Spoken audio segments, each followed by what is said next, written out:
Welcome back to the All Walks Sociology Deep Dive. Today we're exploring something fascinating and essential, the huge global shifts reshaping our world, and how sociology isn't just about understanding these changes, but actively addressing them. Exactly. It's what we're calling applied sociological imagination. It goes beyond describing the challenges, which, let's be honest, can feel overwhelming, and moves towards finding real solutions. For example, sociologists have collaborated with urban planners to reduce crime by redesigning public spaces to encourage community interaction, demonstrating how sociological insights can tangibly improve people's lives. So let's get into this. Our source material is rich, covering conflict, climate, the economy, technology, health, and trust. Where should we start? Our first focus area will be conflict and displacement. Right now, over 22 million people are forcibly displaced globally. It's hard even to visualize numbers that big. Absolutely. But from a sociological viewpoint, this isn't just a number. It's communities being disrupted, lives transformed, and new social dynamics emerging elsewhere. Agreed. It's loss, adaptation, integration, and new communities forming. And that's why the global trouble maps idea from the source is so powerful. Users could interact with these maps through an interactive online platform, clearly showing how displacement is socially constructed.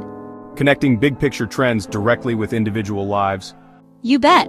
This connects directly to an educational curriculum idea, starting with conflict, displacement, and belonging, encouraging critical thinking about root causes and solutions based on solidarity, not just reaction. That proactive, solution-oriented approach feels equally vital when discussing climate change, our second focus area. Projected internal displacement due to climate crises could reach 216 million people by 2050. That's exactly right. And sociology emphasizes climate as not just an environmental problem, but a deeply social one. It exacerbates inequalities and disproportionately impacts vulnerable communities. This is where tools like the hypothetical sociology in action dashboard could be transformative, right? Yes. Imagine integrating real-time environmental data, like drought or sea level rise, with social vulnerability indicators such as poverty and healthcare access. This vividly highlights climate injustice. It's about clearly showing who is most affected and why, making invisible struggles visible. Precisely.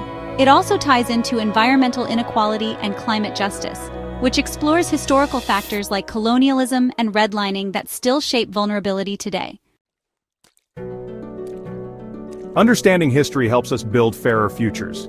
Now let's talk the next focus area, economic policies and disparities, which encompasses economic issues such as inflation, stagnation, extreme poverty, over 700 million people impacted.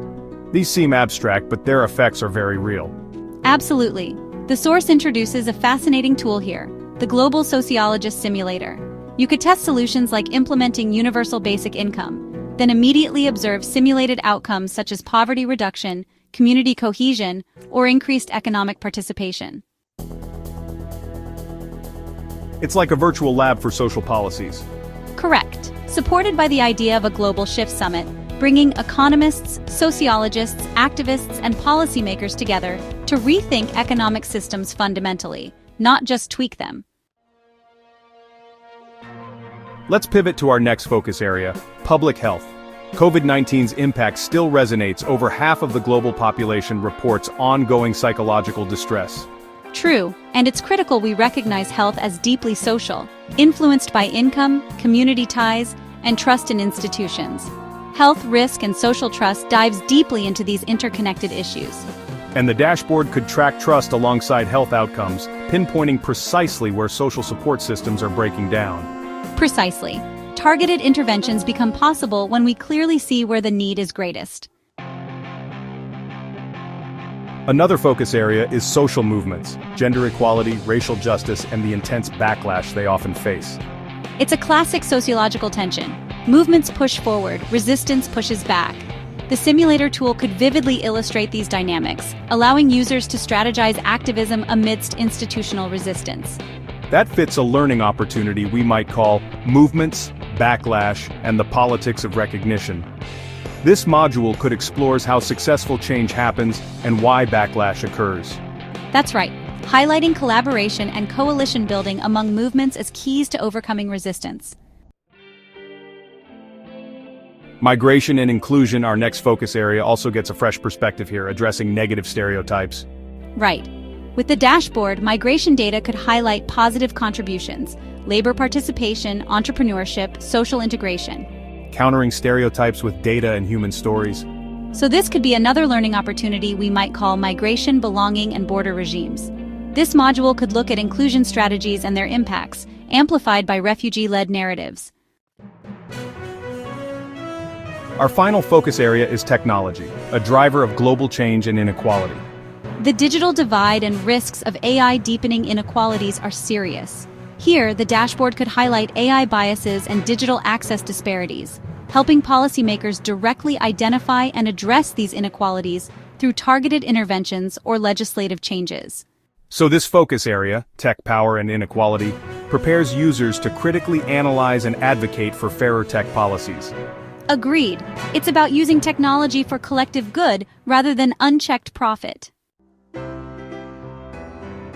As we wrap up, we invite you, our audience, which tool sparks your curiosity? The dashboard, the simulator, the maps?